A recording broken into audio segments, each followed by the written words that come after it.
અમારા સ્વાદના શોખીન મિત્રોનું દિલથી સ્વાગત છે યોર ટેસ્ટી કુકિંગ ચેનલમાં।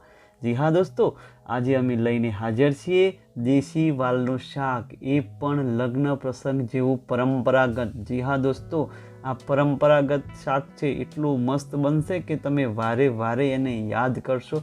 એટલું મસ્ત શાક બનશે જે તમારા દિલને ગમી જશે।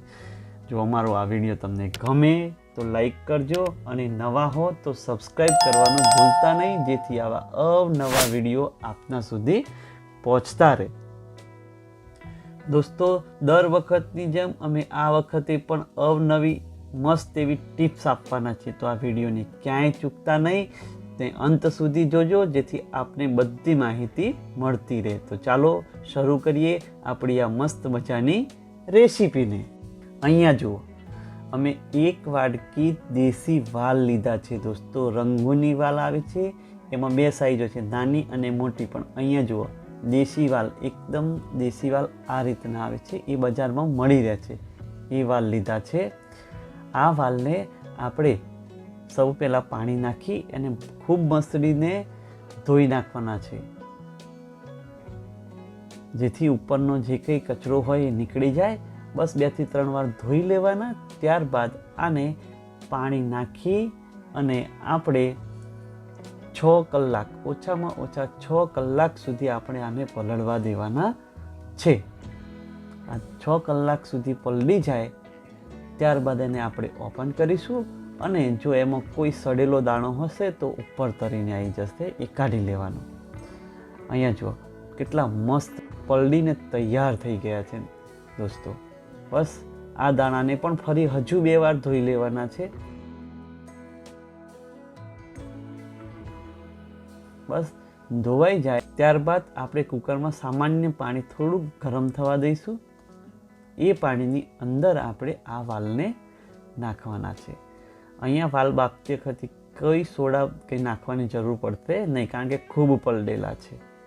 હવે આપણે એની અંદર થોડુંક મીઠું નાખીશું અને પછી આ કુકરને આપણે બંધ કરી 5 થી 6 વિસલ આપણે વગાડી લેવાની છે। બસ પછી થોડી વાર રેસ્ટ થવા દઈ અને કુકર ખોલજો। જુઓ, મસ્ત એવા વાલ આપણા બફાઈને તૈયાર થઈ ગયા છે। ચલો ચેક કરીએ આ વાલને। અને હા દોસ્તો, જો અમારી ચેનલ પર આપ નવા હો તો એને સબસ્ક્રાઈબ કરવાનું ભૂલતા નહીં, જેથી આવી મસ્ત રેસીપીઓ આપના સુધી પહોંચતી રહે।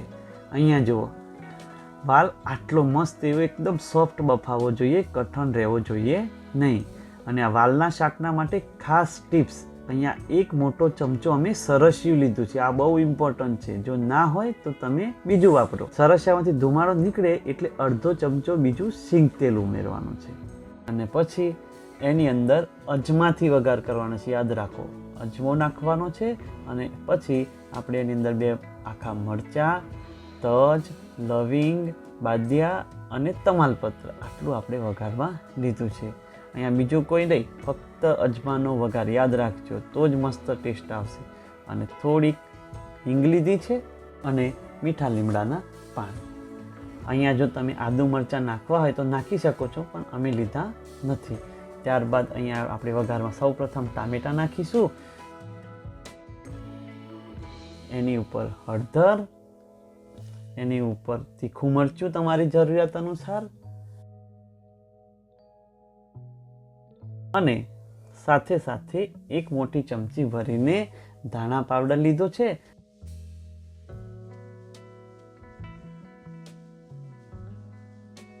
ત્યારબાદ અહીંયા જુઓ, આ અમે લીધો છે આચાર મસાલો, યાદ રાખજો મિત્રો, આચાર મસાલો જ લેવાનો છે અહીંયા, બીજો કોઈ મસાલો નહીં।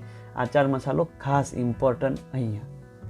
ત્યારબાદ પાણી નાખવાનું છે, અને પાણી નાખી અને થોડાક પ્રમાણમાં સ્વાદ અનુસાર નમક એડ કરજો। અહીંયા પછી ગોળ નાખવાનો છે। આ ખાટમીઠું શાક હોય એટલે ગોળનું પ્રમાણ વધારે હોય છે દોસ્તો। ચાર મસાલો અને ગોળની અંદર થોડાક મીઠાનું પ્રમાણ હોય છે, એટલે મીઠું આપની જરૂરિયાત અનુસાર તમે એડ કરજો।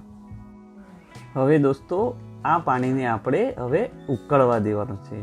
એક્ઝેક્ટ એક ઉકાળો આવે ત્યાં સુધી આપણે એને ઉકાળી લઈશું. ત્યારબાદ જુઓ, વાહ, મસ્ત તૈયાર થયું છે ને. હવે આની અંદર નેક્સ્ટ પ્રોસેસ, આપણે જે વાલ બાફીને તૈયાર રાખ્યા છે ને એ વાલને સૌ પ્રથમ એક મુઠ્ઠીમાં વાલ લઈશું અને એ વાલને મુઠ્ઠી વડે આ રીતે મેશ કરવાના છે. એની અંદર જો કેટલા કરવાના છે, આમાં 2 મુઠ્ઠી જેટલા વાલ આપણે મેશ કરી લઈશું, જેથી કરી આપણી ગ્રેવી વાલ વડે જ થીક બનાવવાની છે, બીજું કંઈ ઇન્ગ્રેડિયન્ટ એડ કરવાનું નથી. બસ આ થઈ ગયું તૈયાર. હવે એની અંદર બાફેલા બધા વાલને આપણે એડ કરીએ.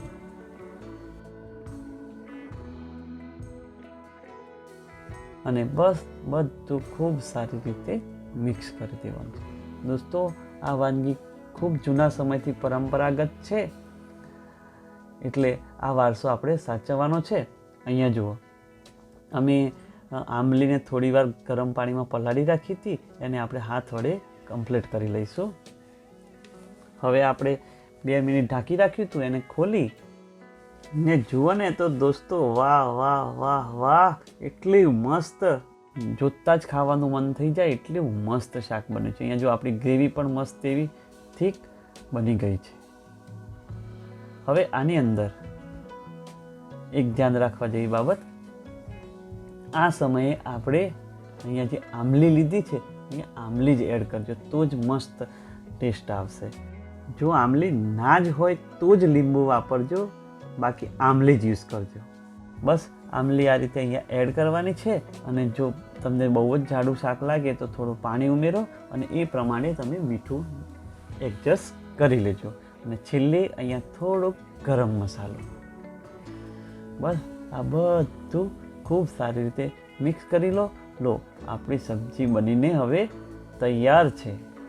તો દોસ્તો ચાલો હવે આપણી આ સબ્જીને મસ્ત એવી સજાવીએ, જેથી ખાવાની મજા આવે.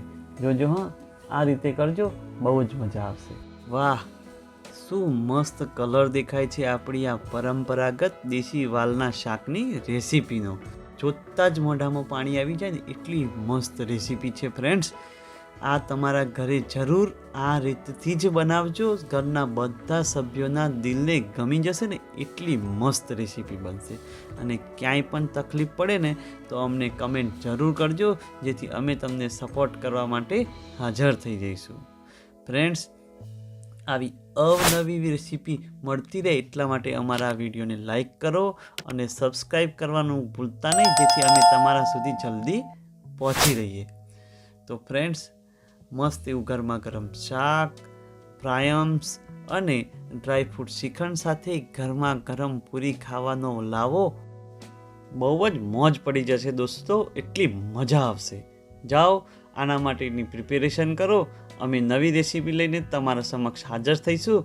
ત્યાં સુધી જય હિન્દ, વંદે માતરમ.